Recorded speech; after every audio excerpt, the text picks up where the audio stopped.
Welcome class 8 students, তোমরা তোমাদের blossoms বলে ইংলিশ বুক খোলো। আমরা ইতিমধ্যে প্রিন্সেস সেপ্টেম্বর পেজ নাম্বার 40তে যেটা আছে তার অ্যাক্টিভিটি করছি। সোজা চলে আসবো অ্যাক্টিভিটি 8F পেজ নাম্বার 50তে।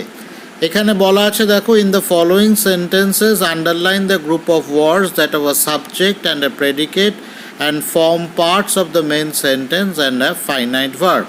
তাহলে কি বলেছে, নিচের যে বাক্যগুলো আছে তার মধ্যে থেকে বাক্যের এমন একটা অংশ দাগ দিতে হবে যার নিজস্ব একটা সাবজেক্ট আছে, উদ্দেশ্য আছে এবং প্রেডিকেট বিধেয় আছে এবং তার সাথে একটা ফাইনাইট ভার্ব আছে। অ্যান্ড ফাইনাইট ভার্ব কাকে বলে আমরা আগের দিনকে ফ্রেজের ক্লাসে আলোচনা করেছি, যে ভার্বগুলো টেন্সের সাথে চেঞ্জ হয়। যাই হোক, আমরা এখানে দেখতে পাচ্ছি চারখানা বাক্য। প্রথম বাক্যটা কি দেওয়া আছে, he was surprised when she carried him to the cage. তারপরেরটা he drew a picture which was very beautiful. তারপরেরটা I did not go to school as I was unwell. তারপরেরটা আছে Indian cricket team is confident that it will win the match. এই প্রতিটা বাক্যের মধ্যে একটা অংশ আছে, সেই অংশটা আমাদেরকে আইডেন্টিফাই করতে হবে যার নিজস্ব একটা সাবজেক্টও থাকবে, যার নিজস্ব একটা বিধেয় থাকবে এবং যার একটা ফাইনাইট ভার্ব থাকবে। ফাইনাইট ভার্বের বুঝতে অসুবিধা হলে তোমরা আগের ক্লাসটা একটুখানি দেখে নেবে, সেখানে ফাইনাইট ভার্বটা কিন্তু আমি ছোট করে বুঝিয়ে দিয়েছি। এবারে দেখা যাক এই বাক্যের অংশগুলো থেকে আমরা কিভাবে সেই বাক্যটাকে খুঁজে পাই। দেখো, প্রথম বাক্যটায় he was surprised when she carried him to the cage. When she carried him to the কেজটা হলো বাক্যেরই সেই অংশ যার অংশে সাবজেক্ট, প্রেডিকেট এবং একটা ফাইনাইট ভার্ব আছে। পরেরটায় দেখো হুইচ ওয়াজ ভেরি বিউটিফুল। তারপরেরটায় আছে অ্যাজ আই ওয়াজ আনওয়েল। তারপরেরটা হচ্ছে that it will win the match. এবারে লক্ষ্য করে দেখো, প্রথম যে অংশটা আমি দাগ দিয়েছি সেখানে দেখো সাবজেক্ট আছে শি, আর ক্যারিড হিম টু দ্য কেজটা হলো প্রেডিকেট বা বিধেয়। তারপরেরটা দেখো হুইচটা হলো এখানে সাবজেক্ট। হুইচ বলতে গেলে এখানে রিলেটিভ প্রোনাউন ব্যবহার হয়েছে, আসলে হলো হি, যেটা প্রথমে দেওয়া আছে। আর প্রেডিকেটটা হচ্ছে কি ওয়াজ ভেরি বিউটিফুল। তারপরেরটা হচ্ছে কি I as I was unwell. আইটা হলো সাবজেক্ট, ওয়াজ আনওয়েলটা হলো প্রেডিকেট। সিমিলারলি লাস্টেরটায় ইটটা হলো সাবজেক্ট, ইটটাও রিলেটিভ প্রোনাউন, সেটা কি ইন্ডিয়ান ক্রিকেট টিমকে বোঝাচ্ছে। আর বাকিটা হলো কি প্রেডিকেটটা উইল উইন দ্য ম্যাচ। ওকে, তাহলে এই যে চারখানা বাক্যের মধ্যে থেকে সাবজেক্ট, প্রেডিকেট এবং ফাইনাইট ভার্ব আমরা বের করলাম যে অংশগুলোতে, সেই অংশগুলো আমরা আরেকবার দেখব যেখানে ফাইনাইট ভার্ব কোনগুলো। প্রথমটায় দেখো ফাইনাইট ভার্ব আছে ক্যারিড, পাস্ট ফর্মে আইইডি যোগ হয়েছে। তারপর একটা ফাইনাইট ভার্ব তোমরা চেনো, ওয়াজ এখানে ব্যবহার হয়েছে। তারপরে একটা ওয়াজ, আর তারপরে একটা কী আছে দেখো উইল উইন। ওকে, তাহলে এইগুলো ভার্বের, এই ফাইনাইট ভার্বগুলো যদি টেন্স চেঞ্জ হয় তার ফর্মটাও চেঞ্জ হয়ে যাবে, তাই সেগুলো ফাইনাইট ভার্ব। তাহলে এই যে অংশগুলো দেখো বাক্যের মূল অংশর মধ্যে এটা আছে, কিন্তু সেটার একটা আলাদা অস্তিত্ব আছে, তার সাবজেক্ট আছে, প্রেডিকেট আছে, ফাইনাইট ভার্ব আছে। এগুলোকে বলে কি? এগুলোকে বলে হচ্ছে ক্লজ। ক্লজ মানে কি শব্দগুচ্ছ। আমরা এই ক্লাসে শুধু এইটুকুনি করলে আমাদের কিন্তু চলবে না, কারণ পরে অ্যাক্টিভিটি 8-এর যে পরের অংশটা, জি অংশটা আছে, সেখানে কিন্তু আমাদের ক্লজটা শিখে করতে হবে। চলো আমরা এই ক্লাসেতে কি শিখব, ক্লজটা শিখে নেব। ঠিক আছে, ক্লজ কাকে বলে দেখতেই পাচ্ছ। ক্লজ মানে হলো শব্দগুচ্ছ, যেটা বললাম। এইবারে ক্লজ কি? ক্লজ কি দেখো লেখা আছে পার্ট অফ দ্য সেন্টেন্স, বাক্যের একটি অংশ। তারপরে কি বললাম, it has subject and predicate, এই অংশটিতে একটা উদ্দেশ্য এবং বিধেয় থাকবে। আর তারপরে কি দেওয়া আছে, ইট হ্যাজ আ ফাইনাইট ভার্ব, এই বাক্যের এই অংশটার মধ্যে কি হবে, একটা ফাইনাইট ভার্ব থাকবে। তার মানে একটা ক্রিয়াপদ থাকবে, যে ক্রিয়াপদটা টেন্সের সাথে কিন্তু পরিবর্তন ঘটবে, তাকেই বলা হয় ফাইনাইট ভার্ব। আমরা একটু আগে অ্যাক্টিভিটি 8F করতে গিয়ে যে অংশগুলো দাগ দিয়েছি সেগুলো কিন্তু আসলে ক্লজ। ওকে, কারণ তার মধ্যে দেখো এই সমস্ত গুণগুলো আছে।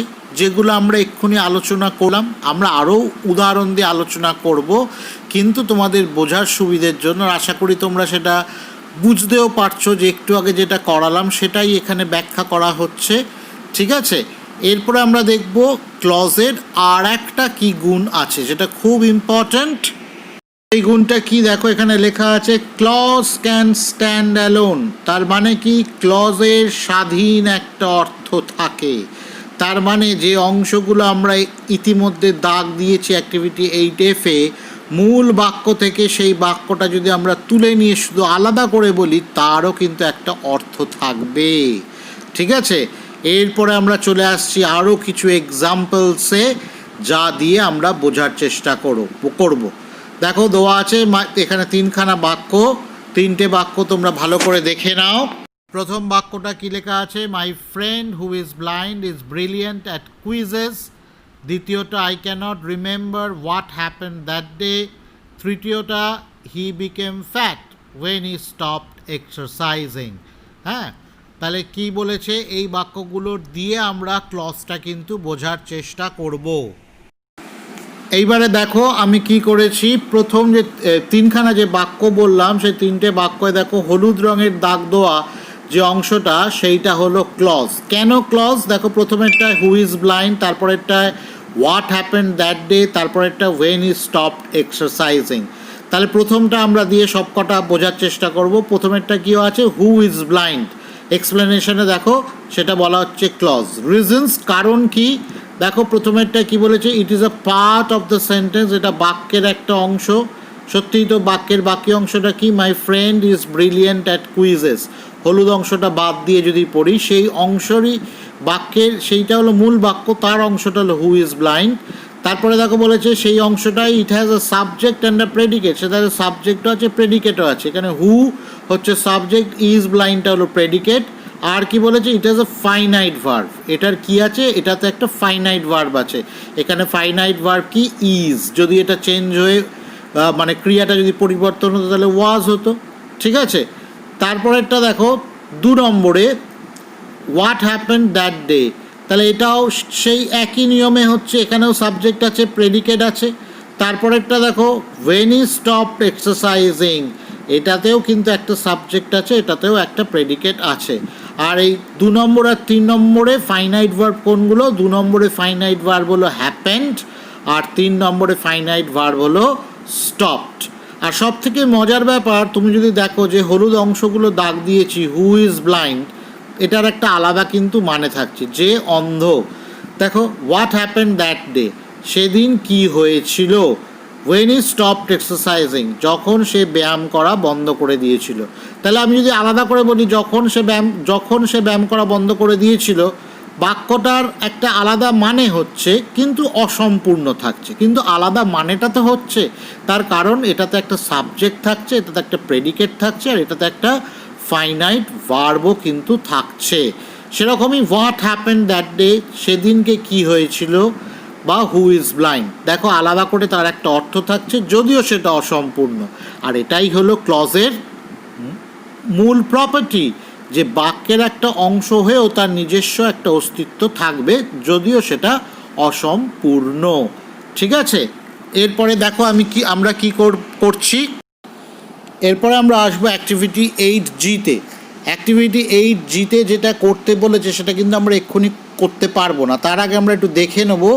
দেখো কি দিয়েছে, now look at the following sentence. একটা বাক্য দিয়েছে, when she awoke that the next day the little bird was still sitting there. তোমরা পাঠ্য বইয়ের থেকেই দেওয়া নয় বাক্যটা, when she awoke the next day the little bird was still sitting there. বাক্যটার মানে কি, যখন সে সকালবেলা ঘুম থেকে উঠলো তখন পাখিটা বসেছিল। তাহলে এখানে ক্লজ দেখো কীরকমভাবে ভাগ করেছে। The clause when she awoke the next day in the above sentence form a part of a complete sentence. তাহলে পূর্ণ বাক্যের একটা অংশ হলো when she awoke the next day, যেটা গোল করা আছে। আর বাক্যটা অরিজিনাল, যে বাক্যটা অরিজিনাল বলা ভুল, মূল বাক্যটা কি, the little bird was still sitting there, little বার্ডটা তখনও বসে আছে। তাহলে বাক্যটা অ্যাজ দুটো মিলিয়ে একটা বাক্য হচ্ছে। কিন্তু দেখো when she awoke the next day, এটা যদি আমরা আলাদা করে নিই তাহলে এটা একটা আলাদা অস্তিত্ব থাকলেও, এর আলাদা অর্থ থাকলেও কিন্তু সেটা অসম্পূর্ণ, কারণ যখন কথাটা ব্যবহার হয়েছে তাহলে তখনটা কি। কিন্তু the little bird was still sitting there, ছোট্ট পাখিটা তখনও বসেছিল, তখন এই কথাটার কিন্তু অর্থ থাকছে। হ্যাঁ, তাহলে when she awoke the next day, এইটা হলো কি, is dependent on the main part of the sentence, বাক্যের মূল অংশের ওপরে এটা নির্ভরশীল এর অর্থটা সম্পূর্ণ হতে। কিন্তু বাকি অংশটা the little bird was still sitting there, যেটা তলায় দাগ দেওয়া আছে দেখো, সেটার একটা কমপ্লিট মানে থাকছে এবং এটা হলো স্বাধীন, এটার আলাদা করে কারোর উপর ডিপেন্ড নয়। এরপর আমরা আসছি দেখো অ্যাক্টিভিটি 8G-তে কী বলেছে, ইন দ্য ফলোয়িং সেন্টেন্স, ঠিক আগেরটার মতো আন্ডারলাইন দ্য মেন পার্ট, মূল অংশটা দাগ দিতে হবে, যেটা বাক্যের মূল অংশ, যেটা স্বাধীন, that are independent, and circle the clause that depend on the main parts, আর ক্লজ যে অংশটা সেটা আমায় দাগ দিতে হবে যেটা মূল অংশের ওপরে নির্ভরশীল। সোজা কথা, আমাকে ক্লজটা যেটা আমরা শিখলাম সেটা গোল করে দিতে হবে, আর মূল অংশটা যেটা পড়ে থাকবে সেটা আমরা দাগ দেব। ঠিক আছে, তাহলে আমরা দেখি করে নিই বাক্যগুলো কী কী আছে, দেখি নেওয়া যাক। Although he was unwell, he went out. He is a king who is very powerful. Rani said that he had met my brother. When she was hungry, the baby cried out. অর্থগুলো দেখে নেব। দেখো, although he was unwell, he went out. যদিও সে বা তার শরীর খারাপ, সে চলে গেল। তাহলে although he was unwell, এইটা কি হলো, এটা হলো ক্লজ, এটা নির্ভর করছে কার ওপরে, হি ওয়েন্ট আউট অংশটার ওপরে। তারপর একটা দেওয়া আছে কি, he is a king who is very powerful, সে হলো একজন রাজা যে খুব ক্ষমতাবান, হ্যাঁ, যে খুব শক্তিশালী। তাহলে হু ইজ ভেরি পাওয়ারফুল, এইটা হলো ক্লজ, তার কারণটা হলো কি আমরা জানি, এটার একটা আলাদা সাবজেক্ট আছে, হু ইজ ভেরি পাওয়ারফুল, এটা হলো তার প্রেডিকেট অংশ এবং ফাইনাইট ভার্ব ইজ আছে। হু ইজ ভেরি পাওয়ারফুল এই কথাটা আলাদা করেও তার একটা অস্তিত্ব থাকছে, যদিও সেটা নির্ভরশীল হি ইজ কিংয়ের ওপরে। তাই হু ইজ ভেরি পাওয়ারফুলটা হলো ক্লজ, আর হি ইজ আ কিংটা হলো তার উপরে মানে independent part of the sentence. Okay, এরপরে দেখো, Rani said that he had met my brother, that he had met my brother এটা হলো ক্লজ, আর রানি সেটটা হলো ইন্ডিপেন্ডেন্ট পার্ট, যেটা কারোর উপর নির্ভর করছে না, কিন্তু that he had met my brother এটা নির্ভর করছে, তাই এটা ক্লজ। তারপরে কি, when she was hungry the baby cried out, যখন তার খিদে পেল তখন বাচ্চাটি কেঁদে উঠলো। তাহলে হোয়েন শি ওয়াজ হাংরিটা হলো ক্লজ, কারণ এটা মূল বাক্যর যে অংশটা, যেটা দ্য বেবি ক্রাইড আউটের ওপরে কিন্তু নির্ভরশীল। তাহলে বুঝতে পারছো যে ক্লজ যেগুলো আমরা এখানে গোল করে দিয়েছি সেইগুলো হলো ক্লজ, কারণ বাক্যের বাকি অংশটার ওপরে তারা নির্ভরশীল, এবং প্রতিটা অংশ যেগুলো গোল করে দিয়েছি তুমি যদি দেখো, তার মধ্যে একটা সাবজেক্ট আছে, তার মধ্যে একটা প্রেডিকেট আছে, এবং তার মধ্যে একটা ফাইনাইট ভার্ব আছে, এবং সেটা তুমি যদি আলাদা করে বলো তার কিন্তু একটা অর্থও থেকে যাচ্ছে, তবে সেটা মূল বাক্যের অংশের ওপরে কিন্তু নির্ভরশীল। ঠিক আছে, আশা করি তোমাদের ক্লাসটা বুঝতে খুব একটা অসুবিধা হয়নি। অসুবিধা হলে আমাকে অবশ্যই ফোন করো, এইখানেই তোমাদের এই গ্রামার ক্লাসটা শেষ হচ্ছে। হ্যাঁ, আগামী ক্লাসের জন্য অপেক্ষা করো, আর বাড়িতে পড়াশোনা চালিয়ে যাও এবং প্র্যাকটিস করো, আর অসুবিধা হলে আমাকে ফোন করবে। ঠিক আছে।